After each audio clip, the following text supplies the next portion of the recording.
രാഷ്ട്രീയ വിവാദങ്ങൾക്കിടെ ആഗോള അയ്യപ്പ സംഘവുമായി സർക്കാരും തിരുവിതാംകൂർ ദേവസ്വം ബോർഡും മുന്നോട്ട്. അയ്യപ്പ സംഘത്തിന്റെ മുന്നൊരുക്കങ്ങൾ വിലയിരുത്താനായി ദേവസ്വം മന്ത്രിയുടെ സാന്നിധ്യത്തിൽ ഇന്ന് സംഘാടക സമിതി ചേരും. യുവതീ പ്രവേശനത്തെ അനുകൂലിച്ച നിലപാട് തിരുത്തുമെന്നാണ് ദേവസ്വം ബോർഡ് നൽകുന്ന സൂചന. അയ്യപ്പ സംഗമത്തിൽ വിശ്വാസികളുടെ നിലപാടിനൊപ്പമാണ് CPM എന്ന് സംസ്ഥാന സെക്രട്ടറി MV ഗോവിന്ദൻ പ്രതികരിച്ചു. മതത്തെയും വിശ്വാസത്തെയും ഉപയോഗിച്ച് രാഷ്ട്രീയാധികാരത്തിലേക്കുള്ള പ്രവേശനത്തിൻ്റെ പ്രക്രിയയുടെ പേരാണ് വർഗീയത എന്ന്. അപ്പോൾ ആ വർഗീയവാദികളാണ് അതിൽ നിന്ന് വ്യത്യസ്തമായ നിലപാടുകൾ സ്വീകരിച്ച് മുമ്പോട്ടേക്ക് പോകുന്നത്. വിശ്വാസികളല്ല. വർഗീയവാദികൾക്ക് വിശ്വാസമൊന്നുമില്ല. വിശ്വാസം ഒരു ഉപകരണമായിട്ട് ഉപയോഗിക്കുന്നവരാണ് വർഗീയവാദികൾ. ആ വർഗീയവാദികളുടെ പ്രചാരവേലയോടൊപ്പം ചേർന്ന് നിൽക്കാൻ communist party of India Marxist ഇല്ല. വിശ്വാസികൾക്കൊപ്പമാണ് ഞങ്ങൾ.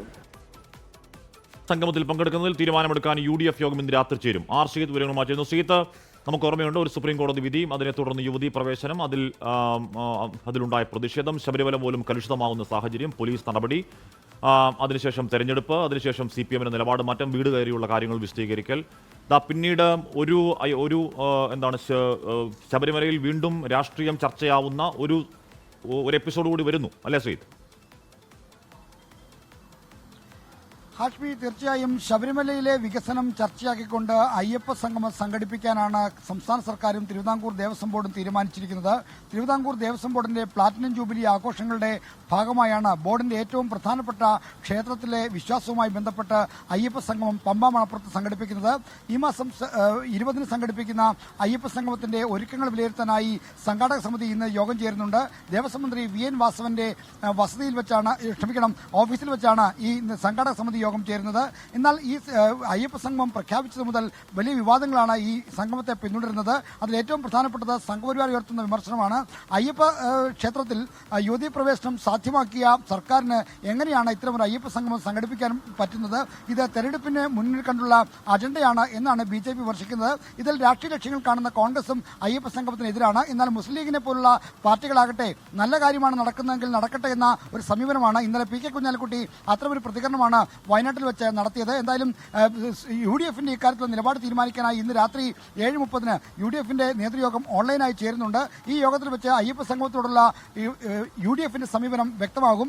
എന്നാൽ രാഷ്ട്രീയ വിവാദങ്ങൾക്കിടയിൽ യുവതീ പ്രവേശന മുൻ നിലപാട് തിരുത്താനുള്ള ശ്രമവും സർക്കാരും ദേവസ്വം ബോർഡ് തുടങ്ങിയിട്ടുണ്ട്. ഇന്നലെ വാർത്താ സമ്മേളനത്തിൽ ദേവസ്വം ബോർഡ് അധ്യക്ഷൻ PS പ്രശാന്ത് പഴയ നിലപാട് തിരുത്തി സത്യവാങ്മൂലം നൽകുന്ന കാര്യം പരിഗണിക്കുന്നുണ്ട് എന്ന കാര്യം വ്യക്തമാക്കുകയും ചെയ്തു. ഇതൊരു തെരഞ്ഞെടുപ്പ് വർഷത്തിൽ സർക്കാർ നടത്തുന്ന ഒരു നിർണായക വിശ്വാസികളിലേക്ക് ഇറങ്ങിച്ചെല്ലാൻ നടത്തുന്ന ഒരു നിർണായക ഇടപെടൽ നിലയ്ക്ക് വേണം ഇതിനെ കാണാൻ. നേരത്തെ ഉണ്ടായ തിരിച്ചടികൾ ഒരു പാഠമായി ഉൾക്കൊണ്ടുകൊണ്ട് സർക്കാർ നടത്തുന്ന തിരുത്തലായിട്ടാണ് ഇത് പൊതുവെ വിലയിരുത്തപ്പെടുന്നത്. ശ്രീതം, ഇവിടെ ഇതിലാദ്യം കടുത്ത വിമർശനം ഉയർത്തിയത് BJP ആണ്. മുഖ്യമന്ത്രി നാസ്തികനാണ് എന്നൊക്കെയുള്ള കടുത്ത വിമർശനവുമായി BJP സംസ്ഥാന അധ്യക്ഷൻ ഈ അയ്യപ്പ സംഗമത്തിനെതിരെ രംഗത്ത് വരുന്നത് കണ്ടു. അതിനുശേഷം BJP നിലപാട് മാറ്റി ഈ അയ്യപ്പ സംഗമത്തിന് അനുകൂലമായ നിലപാട് സ്വീകരിക്കുന്നത് ഇന്നലെ കണ്ടു. NSSും SNDP അടക്കമുള്ള സമുദായ സംഘടനകൾ അതിനോട് അനുഭാവം പ്രകടിപ്പിക്കുകയും അതിലേക്ക് പ്രതിനിധികളെ അയക്കുന്ന കാര്യം നമ്മൾ കണ്ടു.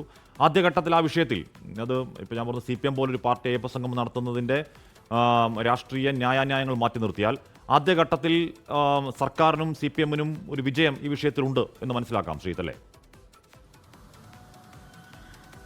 ഹാഷ്മി, അയ്യപ്പ സംഗമം ഒരു വലിയ ചർച്ചയാക്കി മാറ്റുന്നതിൽ CPMനും സർക്കാരിനും വിജയം അവകാശപ്പെടാം. എന്നാൽ ഈ അയ്യപ്പ സംഗമം എത്ര കണ്ട് ഫലപ്രാപ്തിയിലെത്തുമെന്ന കാര്യം വരും ദിവസങ്ങളിലൂടെയാണ് നമുക്ക് മനസ്സിലാക്കാണ്ടിരിക്കുന്നത്. SNDPയും NSSും ഒക്കെ അയ്യപ്പ സംഗമത്തിന് അനുകൂലമായൊരു സമീപനം എടുത്തോടെയാണ് BJPയുടെ നിലപാടിൽ മാറ്റം വന്നത്. എങ്കിൽ പോലും BJP ഉയർത്തുന്ന പ്രധാനപ്പെട്ട ഒരു ചോദ്യം നമ്മൾ നേരത്തെ സൂചിപ്പിച്ചതുപോലെ നേരത്തെ യുവതീ പ്രവേശനം സാധ്യമാക്കുകയും യുവതീ പ്രവേശനത്തിന് അനുകൂലമായി കോടതിയിൽ നിലപാടെടുക്കുകയും ചെയ്ത സർക്കാരിനും ഒപ്പം തന്നെ ദേവസ്വം ബോർഡിനും എങ്ങനെ അയ്യപ്പ സംഗമം നടത്താൻ കഴിയും? ഇത് ആത്മാർത്ഥതയുള്ള സമീപനമല്ല എന്ന ചോദ്യമാണ് ഉയർത്തുന്നത്. മാത്രമല്ല രാഷ്ട്രീയ ലക്ഷ്യങ്ങൾ വെച്ചാണ് ഇത്തരമൊരു പരിപാടിയിലേക്ക് സർക്കാർ പോകുന്ന വിമർശനം കോൺഗ്രസിനുമുണ്ട്. ഇവിടെ അയ്യപ്പ സംഗമവുമായി ബന്ധപ്പെട്ട് CPMും സർക്കാരും വിശദീകരിക്കുന്നത് ഇതൊരിക്കലും സർക്കാരിന്റെയോ CPMന്റെയോ പരിപാടിയല്ല, മറിച്ച് തിരുവിതാംകൂർ ദേവസ്വം ബോർഡിന്റെ പരിപാടിയാണ്.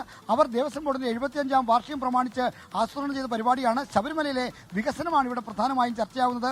ഭക്തർക്ക് പറയാനുള്ള കാര്യങ്ങൾ കേൾക്കുന്നു. തത്വമസി എന്നതാണ് ശബരിമല അയ്യപ്പ ക്ഷേത്രത്തിന്റെ പ്രധാനപ്പെട്ട ഒരു മുഖമുദ്ര എന്ന് പറയുന്നത്. അപ്പോൾ അയ്യപ്പന്മാർക്ക് ഭക്തന്മാർക്ക് പറയാനുള്ള കാര്യങ്ങൾ കേൾക്കാനൊരു വേദി, അതാണ് CPMും സർക്കാരും വിശദീകരിക്കുന്ന കാര്യം. ആർ ശ്രീത്താണ് ആ വാർത്തയുടെ വിവരങ്ങൾ നൽകിക്കൊണ്ടിരുന്നത്. എന്താണ് ന്യൂനപക്ഷ പ്രീണനം ആദ്യം നോക്കി, അത് പരാജയപ്പെട്ടതിന് ശേഷം ഭൂരിപക്ഷ പ്രീണനമാണ് ലക്ഷ്യം എന്നാണ് നേരത്തെ പ്രതിപക്ഷ നേതാവ് പറഞ്ഞത്. അപ്പോൾ ഇന്നിപ്പോൾ UDF യോഗം ചേർന്നുകൊണ്ട് അയ്യപ്പ സംഗമത്തിൽ സ്വീകരിക്കേണ്ട നിലപാട് ചർച്ച ചെയ്യാൻ പോവുകയാണ്. അതിനോട് യോജിക്കാനാണ് തീരുമാനമെങ്കിൽ നേരത്തെ ഈ പറഞ്ഞ കാര്യങ്ങളൊക്കെ ഏത് രീതിയിലുള്ള വിശദീകരണമാകും പ്രതിപക്ഷം നൽകുക എന്ന കാര്യം കൂടി രാഷ്ട്രീയ ആകാംക്ഷയാണ്. ലോകത്തെവിടെയായാലും ഏത് സമയത്തും 24 വാർത്തകളും ഓഗ്മെന്റഡ് റിയാലിറ്റി പാക്കേജുകളും എക്സ്പ്ലെയിനറുകളും വിശദമായി കാണാൻ ഞങ്ങളുടെ യൂട്യൂബ് ചാനൽ നിങ്ങൾക്ക് സബ്സ്ക്രൈബ് ചെയ്യാം.